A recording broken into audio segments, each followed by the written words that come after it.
Alhamdulillah. Terima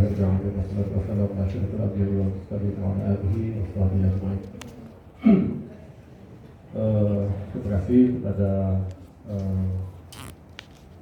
pengacara dan juga izin kepada seluruh yang hadir, terutama pada panelis yang tentunya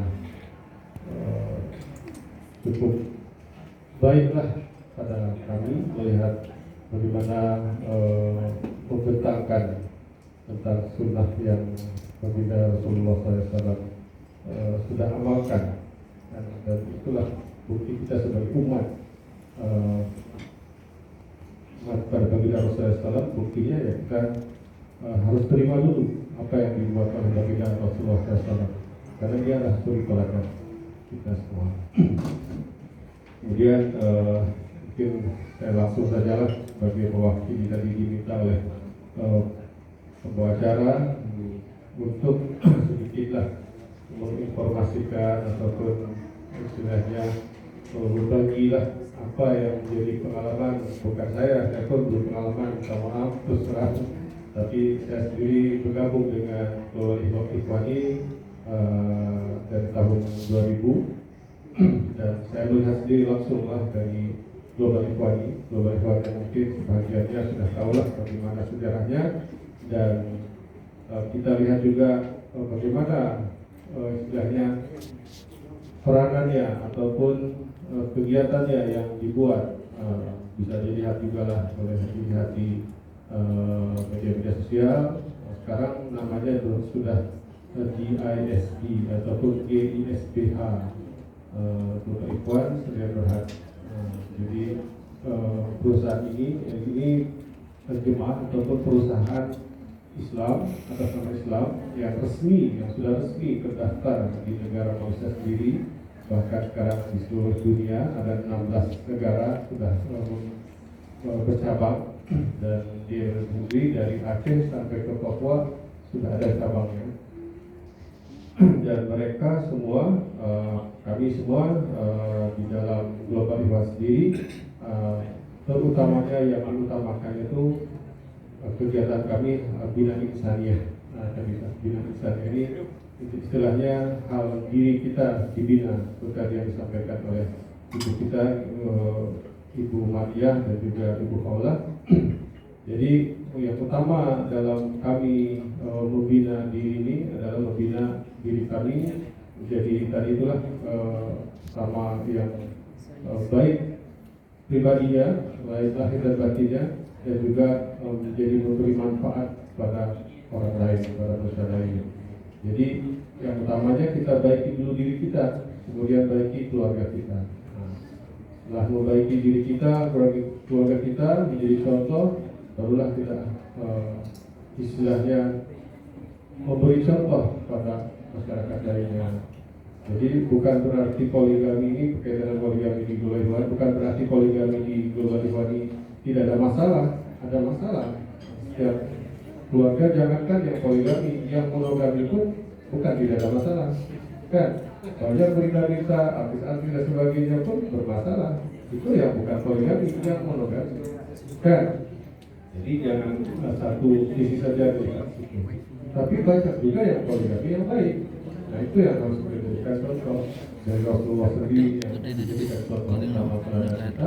Kemudian siapa-siapa lah yang mengamalkan poligami, itulah dijadikan contoh.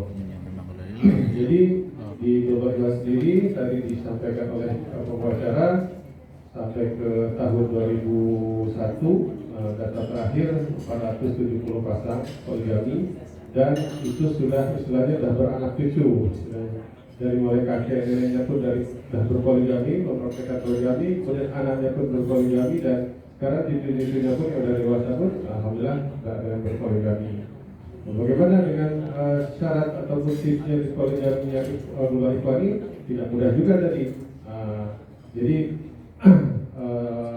seperti mana kita pun belajar apa yang dibuat oleh Rasulullah dan para sahabat, Rasulullah pun tidak semudah tadi itulah untuk berpoligami.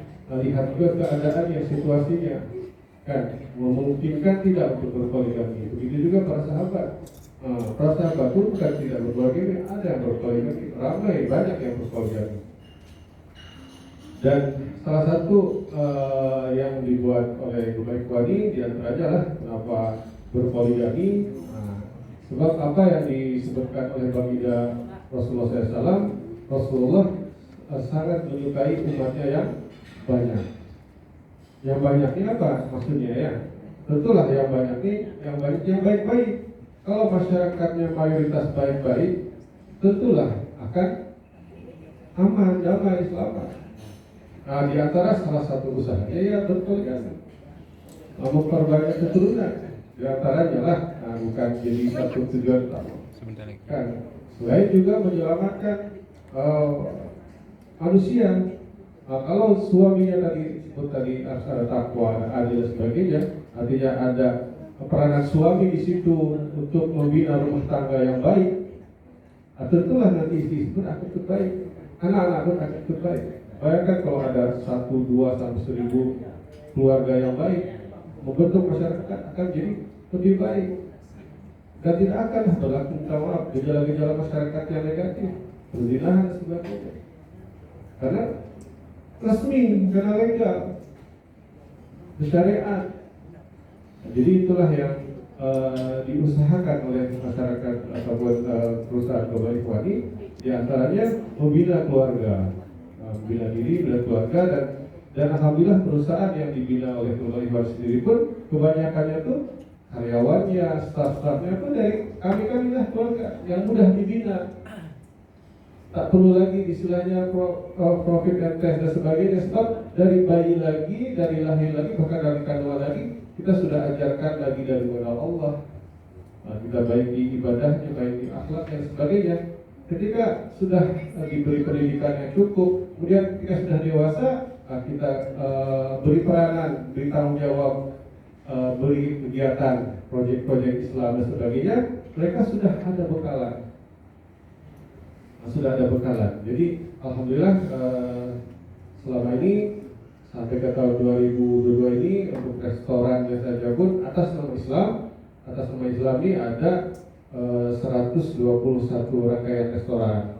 Kemudian ada bakery 80 rangkaian bakery dan lain sebagainya lah. Dan semua dari rangkaian-rangkaian proyek-proyek ekonomi Islam itu yang istilahnya yang memegang tanggung jawab dan sebagainya itu anak-anak jemaah, anak-anak dari perusahaan kami.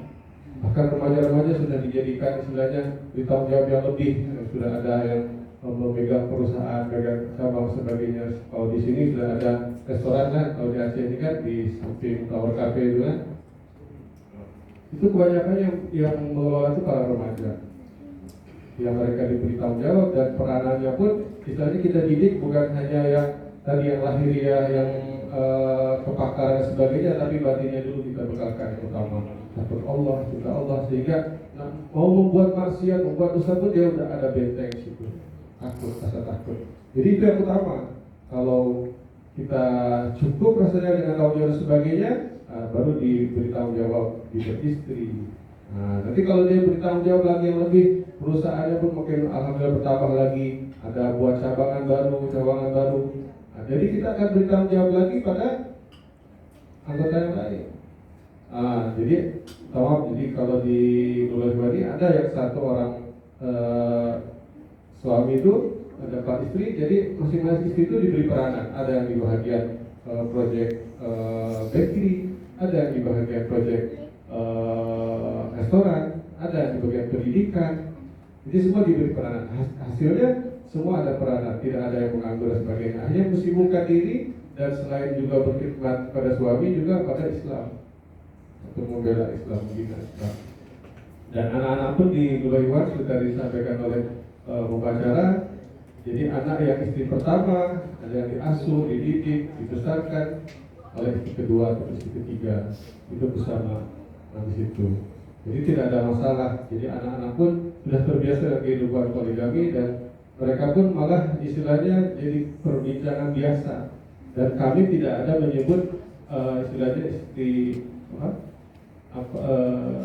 ibu tiri dan sebagainya, tapi ada disebut umi, bunda ataupun umu.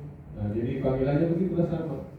Nah, itu sajalah mungkin yang boleh di-share pada kami, dari kami, dan maaflah untuk penjelasan lebih jauhnya lagi mungkin nanti dari pimpinan kami lah, ataupun nanti boleh secara tidak resmi boleh berkomunikasi dan sebagainya. Itu saja, maaf sekali lagi.